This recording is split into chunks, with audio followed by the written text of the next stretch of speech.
महका रहे हैं जग के चमन को।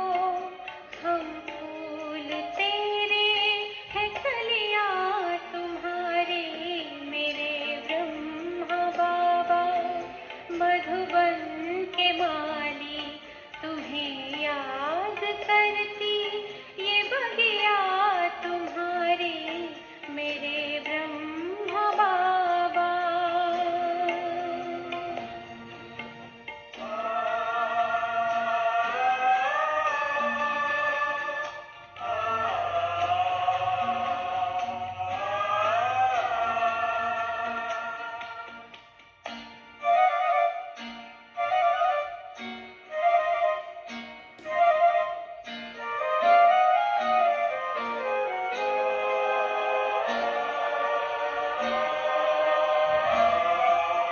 ये शांति स्तंभ है तेरी निशानी, कुर्बानी की कह रहा है कहानी।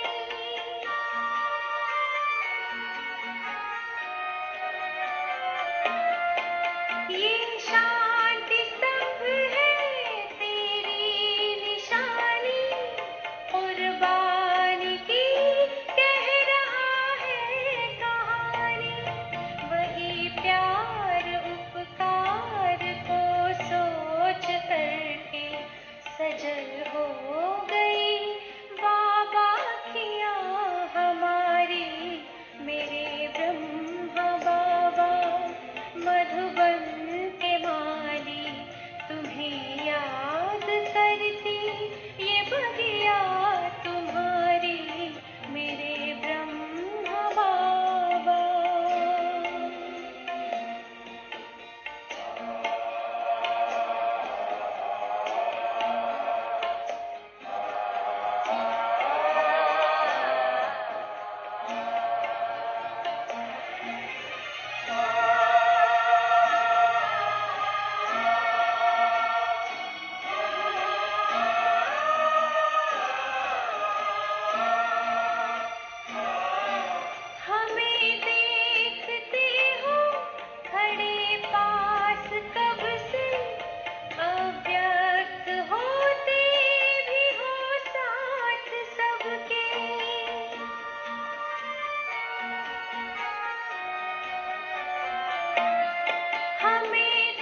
ओम शांति।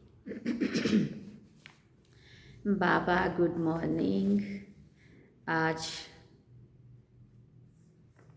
विशेष दिन और विशेष बाप दादा के विशेष महावाक्य 18 जनवरी 2025 के हैं।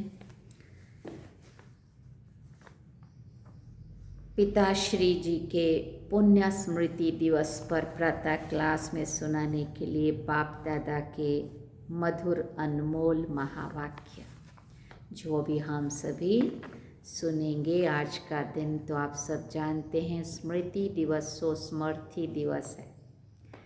जितना जितना बाबा की हम स्मृति में रहेंगे, बाबा की याद में रहेंगे, उसके लव में लीन रहेंगे, उतना ही समर्थ बनते जाएंगे। इसलिए इसका नाम ही है स्मृति सो स्मृति दिवस।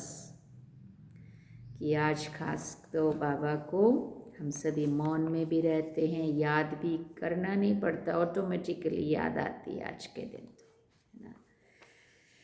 तो ऐसे विशेष दिन की आप सभी भी बहुत अच्छे से अच्छा पुरुषार्थ करने का लक्ष्य रख के ही चल रहे होंगे।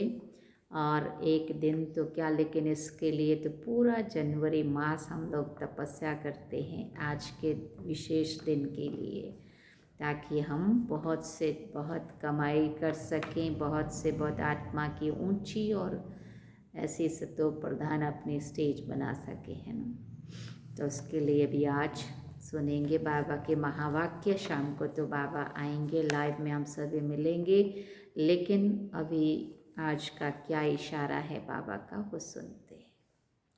ओम शांति। रूहानी बाप अभी तुम बच्चों से रूह रिहान कर रहे हैं, शिक्षा दे रहे हैं। टीचर का काम है शिक्षा देना और गुरु का काम है मंजिल बताना। मंजिल है मुक्ति, जीवन मुक्ति की। मुक्ति के लिए याद की यात्रा बहुत ज़रूरी है और जीवन मुक्ति के लिए रचना के आदि मध्यांत को जानना ज़रूरी है। अब 84 का चक्र पूरा होता है, अब वापस घर जाना है। अपने साथ ऐसी ऐसी बातें करने से बड़ी खुशी आएगी और फिर दूसरों को भी खुशी में लाएंगे। दूसरों पर भी मेहर करनी है, रास्ता बताने की, तमो प्रधान से सतो प्रधान बनाने की। बाबा ने तुम बच्चों को पुण्य और पाप की गहन गति भी समझाई है। पुण्य क्या है और पाप क्या है। सबसे बड़ा पुण्य है बाप को याद करना और दूसरों को भी बाप की याद दिलाना। यह है पुण्य का काम। सेंटर खोलना तन मन धन से दूसरों की सेवा में, तन मन धन दूसरों की सेवा में लगाना, यह है पुण्य। संग दोष में आकर व्यर्थ चिंतन पर चिंतन में अपना समय बर्बाद करना, यह है पाप। यह अलौकिक भाषा के पाप है। पुण्य कैसे बनेगा? बाबा की याद में रहना और दूसरों को भी बाबा की याद दिलाना और दूसरों को भी बाबा का रास्ता बताना, तन मन धन को बाबा की सेवा में लगाना, ये सब पुण्य है। और संग दोष में आकर व्यर्थ चिंतन करना, पर चिंतन में अपना समय बर्बाद करना, ये है पाप। अगर कोई पुण्य करते करते पाप कर लेते हैं तो की कमाई सारी खत्म हो जाती है। जो कुछ भी पुण्य किया वो सब खत्म हो जाता है, फिर जमा के बदले ना हो जाती है। पाप कर्म की सजा भी ज्ञानी तो आत्मा बच्चों के लिए 100 गुना है, क्योंकि सतगुरु के निंदक बन जाते हैं। इसलिए बाप शिक्षा देते हैं, मीठे बच्चे कभी भी पाप कर्म नहीं करना, विकारों की चोट खाने से बचकर रहना। बाप का बच्चों पर लव है तो तरस भी पड़ता है। बाप अनुभव सुनाते हैं, जब एकांत में बैठते हैं तो पहले अनन्य बच्चे याद आते हैं। भले विलायत में हैं अथवा कहाँ भी हैं, कोई अच्छा सर्विसेबल बच्चा शरीर छोड़कर जाता है तो उनकी आत्मा को भी याद कर सर्च लाइट देते हैं। तुम बच्चे जानते हो यहाँ 2 बत्तियाँ हैं, दोनों लाइट इकट्ठी है। दो बत्तियां हैं माना दोनों आत्मा है, शिव बाबा भी ब्रह्मा बाबा भी। ये दोनों जबरदस्त लाइट हैं। सवेरे का टाइम अच्छा है, स्नान करके एकांत में चले जाना चाहिए। अंदर खुशी भी बहुत रहनी चाहिए। बेहद का बाप बैठ बच्चों को समझाते हैं, मीठे बच्चे अपने को आत्मा समझ मुझ बाप को याद करो और अपने घर को भी याद करो। बच्चे इस याद की यात्रा को कभी भी भूलना नहीं। याद से ही तुम पावन बनेंगे, पावन बनने बिगर तुम वापस घर नहीं जा सकते। मुख्य है ही ज्ञान और योग। बाप के पास यही बहुत बड़ा खजाना है जो बच्चों को देते हैं। इसमें योग की बहुत बड़ी सब्जेक्ट है। बच्चे अच्छी रीति याद करते हैं तो बाप की भी याद से याद मिलती है। याद से बच्चे बाप को खींचते हैं। पिछाड़ी में आने वाले जो ऊंच पद पाते उसका आधार भी याद है। वो कशिश करते हैं, कहते हैं ना बाबा रहम करो, कृपा करो। इसमें भी मुख्य चाहिए याद। याद से ही करंट मिलती रहेगी, इससे आत्मा हेल्दी बनती है, भरपूर हो जाती है। कोई समय बाप को किसी बच्चे को करंट देनी होती है तो नींद भी फिट जाती है। ये फुरना लगा रहता है कि फलाने को करंट देनी है। तुम जानते हो करंट मिलने से आयु बढ़ती है और हेल्दी बनते हैं। ऐसे भी नहीं कि एक जगह बैठकर याद करना है।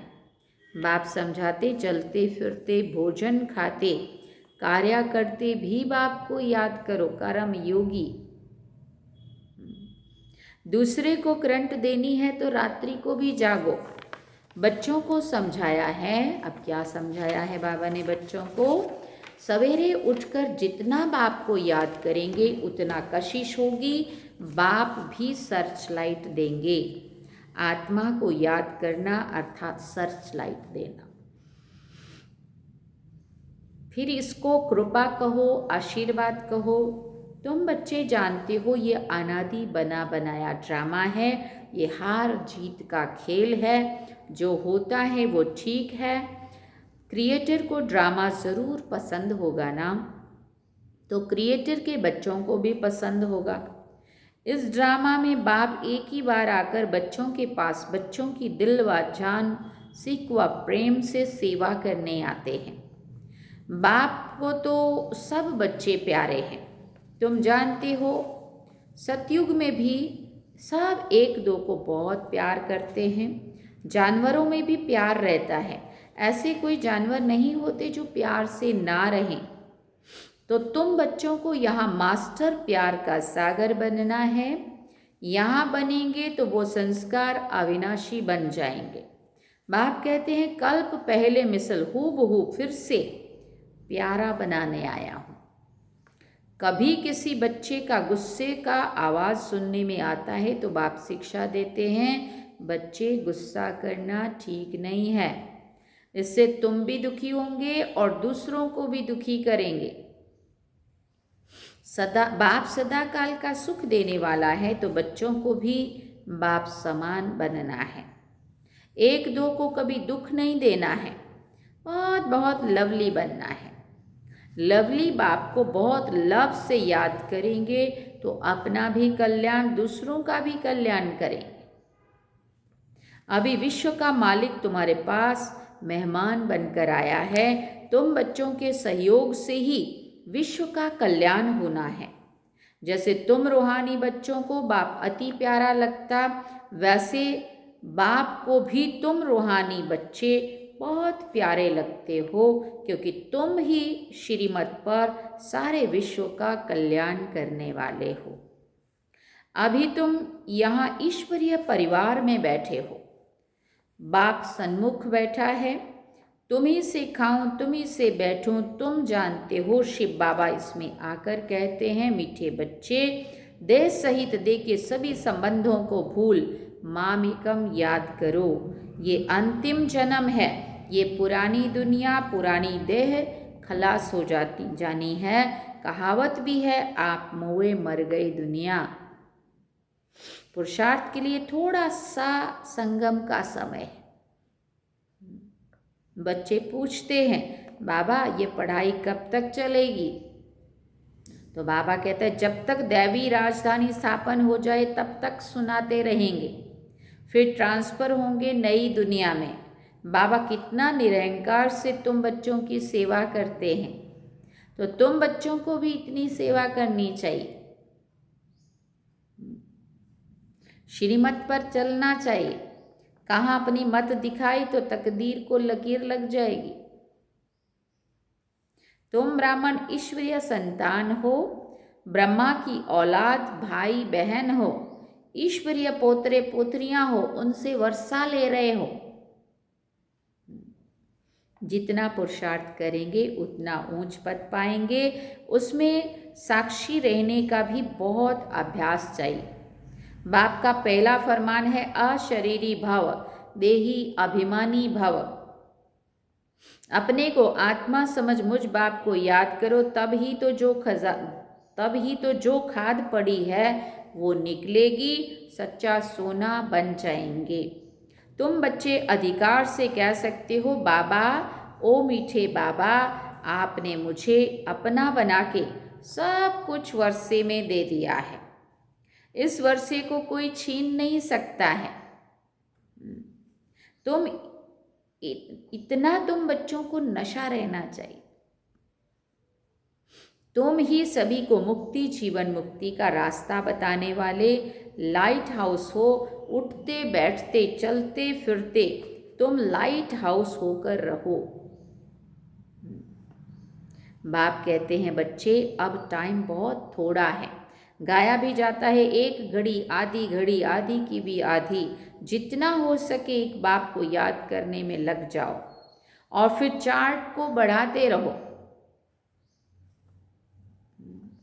जितना हो सके याद को बढ़ाओ, याद करने में लग जाओ, चार्ट को बढ़ाते रहो। अच्छा, मीठे मीठे सिकिल दे लक्की और लवली ज्ञान सितारों को माता पिता बाप दादा का दिल व जान सिक व प्रेम से याद प्यार और गुड मॉर्निंग। कितना अच्छा याद प्यार लगता है। हम सदा ही इस याद प्यार को पक्का करते हैं। हाँ, दिल व जान सिक व प्रेम से याद प्यार, गुड मॉर्निंग। रूहानी बाप की रूहानी बच्चों को नमस्ते। हम रूहानी बच्चों की भी रूहानी माता पिता बाप दादा को दिल व जान सिक व प्रेम से याद प्यार, गुड मॉर्निंग, नमस्ते, थैंक यू बाबा, शुक्रिया बाबा। अब अव्यक्त महावाक्य है, निरंतर योगी बनो। वो साकार बाबा की मुरलियाँ चली हुई, और ये है अव्यक्त बाबा, अव्यक्त बाबा के अव्यक्त होने के बाद निरंतर योगी बनो। जैसे एक सेकंड में स्विच ऑन और ऑफ किया जाता है, ऐसे ही एक सेकंड में शरीर का आधार लिया और फिर एक सेकंड में शरीर से परे अशरीरी स्थिति में स्थित हो जाओ। अभी अभी शरीर में आए और अभी अभी अशरीरी बन गए। ये प्रैक्टिस करनी है। इसी को ही कर्मातीत अवस्था कहा जाता है। जैसे कोई वस्त्र धारण करना व ना करना हमारे हाथ में रहता है ना। आवश्यकता हुई धारण किया, आवश्यकता नहीं हुई तो उतार दिया। ऐसा ही अनुभव इस शरीर रूपी वस्त्र को धारण करने और उतारने में हो। कर्म करते भी ऐसा अनुभव होना चाहिए जैसे कोई वस्त्र धारण कर कार्य कर रहे हैं, कार्य पूरा हुआ और वस्त्र से न्यारे हुए। शरीर का और आत्मा दोनों का न्यारापन चलते फिरते भी अनुभव हो। जैसे कोई प्रैक्टिस हो जाती है ना, लेकिन ये प्रैक्टिस किन्हें हो सकती है? जो शरीर के साथ व शरीर के संबंध में जो भी बातें हैं, शरीर की दुनिया, संबंध व अनेक जो भी वस्तुएं हैं, उनसे बिल्कुल डिटैच होंगे, ज़रा भी लगाव नहीं होगा, तब न्यारे हो सकेंगे। अगर सूक्ष्म संकल्प में भी हल्कापन नहीं है, डिटैच नहीं हो सकते, तो न्यारेपन का अनुभव नहीं कर सकेंगे। तो हर एक को अब ये प्रैक्टिस करनी है, बिल्कुल ही न्यारेपन का अनुभव हो। इस स्टेज पर रहने से अन्य आत्माओं को भी आप लोगों से न्यारेपन का अनुभव होगा। जब हम ये बात का खुद अनुभव करेंगे देह से न्यारा अपने को, तो लोगों को भी हमारे से वो अनुभव होने लगेगा, वो भी महसूस करेंगे। जैसे योग में बैठने समय कई आत्माओं को अनुभव होता है ना, ये ड्रिल कराने वाले न्यारी स्टेज में है, ऐसे चलते फिरते फरिश्तेपन के साक्षात्कार होंगे। यहाँ बैठे हुए भी अनेक आत्माओं को, जो भी आपके सतयुगी फैमिली के समीप आने वाले होंगे, उन्हों को आप लोगों के फरिश्ते रूप और भविष्य राज्य पद के दोनों इकट्ठे साक्षात्कार होंगे। ये अभी जल्दी शुरू होने वाली है चीज़ें। जैसे शुरू में ब्रह्मा के संपूर्ण स्वरूप और श्री कृष्ण का दोनों का साथ साथ साक्षात्कार कराते थे ना, ऐसे अब उन्हों को तुम्हारे डबल रूप का साक्षात्कार होगा। जैसे जैसे नंबरवार इस न्यारी स्टेज पर आते जाएंगे, तो आप लोगों के भी ये डबल साक्षात्कार होंगे। अभी ये प्रैक्टिस पूरी हो जाए तो यहाँ वहाँ से यही समाचार आने शुरू हो जाएंगे।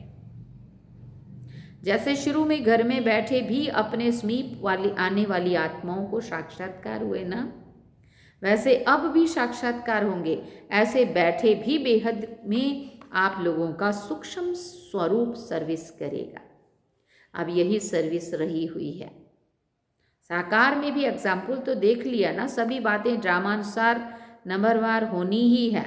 जितना जितना स्वयं आकारी फरिश्ते रूप में होंगे, उतना आपका फरिश्ता रूप सर्विस करेगा। आत्मा को सारे विश्व का चक्कर लगाने में कितना समय लगता है, तो अभी आपके सूक्ष्म स्वरूप की भी सर्विस करेंगे। लेकिन जो इस न्यारी स्थिति में होंगे, स्वयं फरिश्ते रूप में स्थित होंगे। शुरू में सभी साक्षात्कार हुए हैं। फरिश्ते रूप में संपूर्ण स्टेज और पुरुषार्थी स्टेज दोनों अलग अलग साक्षात्कार होता था। जैसे साकार ब्रह्मा और संपूर्ण ब्रह्मा का अलग अलग साक्षात्कार होता था ना, वैसे अनन्य बच्चों के भी साक्षात्कार होंगे। हंगामा जब होगा तो साकार शरीर द्वारा कुछ नहीं कर सकेंगे और प्रभाव भी इस सर्विस से पड़ेगा। जैसे शुरू में भी साक्षात्कार से ही प्रभाव हुआ ना, परोक्ष अपरोक्ष अनुभव से प्रभाव डाला, वैसे अंत में भी यही सर्विस होनी है। और ये दिन अभी दूर नहीं है।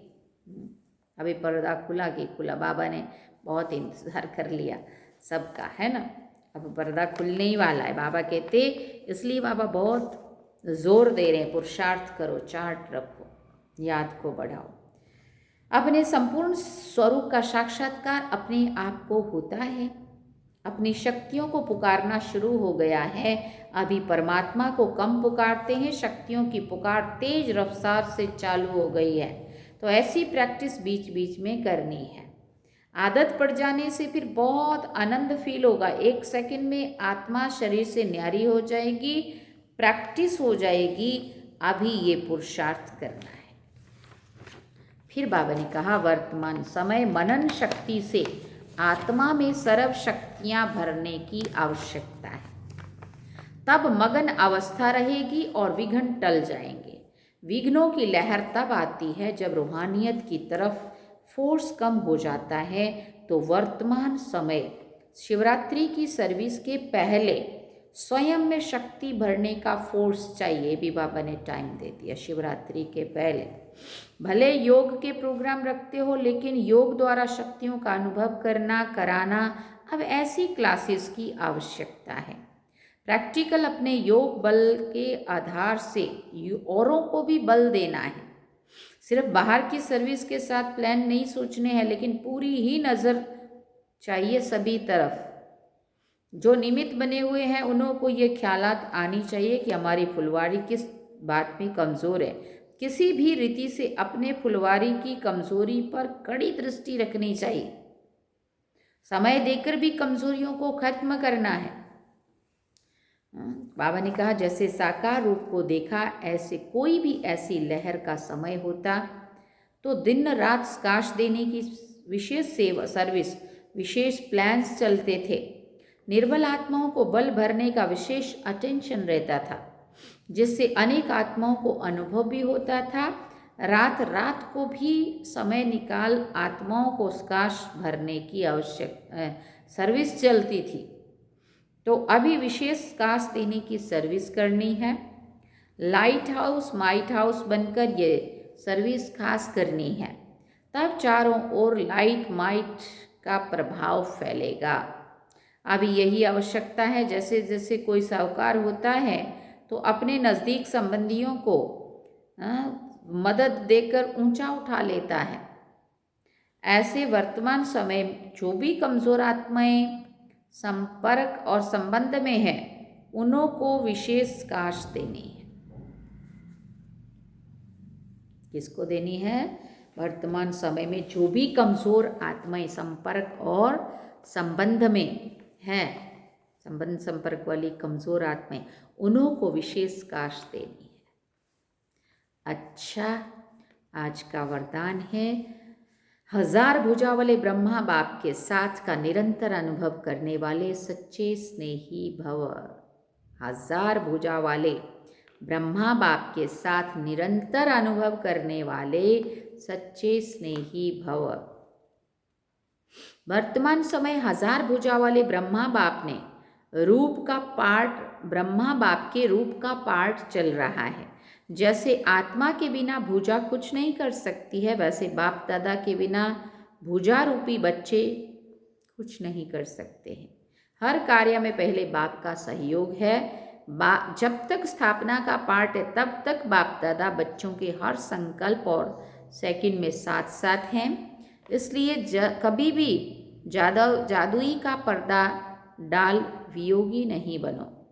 प्रेम के सागर की लहरों में लहराओ, गुणगान करो, लेकिन घायल नहीं बनो। बाप के स्नेह का प्रत्यक्ष स्वरूप सेवा के स्नेही बनो। सही में अगर हम बाबा को प्यार करते हैं तो बाप के स्नेह का प्रत्यक्ष स्वरूप है सेवा के स्नेही बनो। स्लोगन में बाबा ने कहा, अशरीरी स्थिति का अनुभव व अभ्यास ही नंबर आगे का आधार है, आगे आने का आधार है। अशरीरी स्थिति का अनुभव व अभ्यास ही नंबर आगे आने का आधार है। हम आगे नंबर लेना चाहते हैं तो क्या करना पड़ेगा? अशरीरी स्थिति का अनुभव करना है और उसके अभ्यास को बढ़ाना है। अच्छा, ओम शांति। आज का अव्यक्त इशारा है, अपनी शक्तिशाली मनसा द्वारा स्काश देने की सेवा करो। हर समय हर आत्मा के प्रति मनसा स्वतः ही शुभ भावना और शुभ कामना के शुद्ध वाइब्रेशन वाली स्वयं को और दूसरों को अनुभव हो। मन से हर समय सर्व आत्माओं के प्रति दुआएं निकलती रहे। मनसा सदा इसी सेवा में बिजी रहे। जैसे वाचा की सेवा में बिजी रहने के अनुभवी हो गए हो ना। अगर सेवा नहीं मिलती तो अपने को खाली अनुभव करते हो ना। ऐसे हर समय वाणी के साथ साथ मनसा सेवा स्वतः होती रहे। सार में बाबा ने कहा, सार क्या सुना बाबा का? क्या बनना है? सच्चे स्नेही बनना। अगर हम बाबा को प्यार करते हैं तो बाबा की सेवा से हमें प्यार हो, सबको बाबा का रास्ता बताना है, क्योंकि समय बहुत कम है। और अभी बाबा ने कहा साक्षात्कार का पार्ट भी अभी शुरू होने वाला है। समय कम है ना, इसलिए अभी बहुत सारा तपस्या करने की हमें आवश्यकता है। हाँ, इस बारी तो 18 जनवरी भी ऐसा लगता है कि जैसे फटाफट भागता हुआ आ गया। अभी भी लगता है कहीं पे भी नहीं जाना है, कुछ भी नहीं करना है, सिर्फ और सिर्फ तपस्या करनी है बस। तो ये थे बाबा के आज के महावाक्य जो हम सभी ने सुने। और अब हम चलते हैं बाबा की याद में। उड़ते रहो उड़ाते रहो। सभी ने पतंग उड़ाने का त्यौहार भी मना लिया और जनवरी मास तपस्या के द्वारा, और उड़ते रहो और उड़ाते रहो। अपनी मंजिल तक जल्दी से जल्दी पहुंच जाओ। तीव्र पुरुषार्थी उड़ती कला के द्वारा बन जाओ बस। यही हमारी शुभ भावना सबके प्रति है। चलिए बाबा की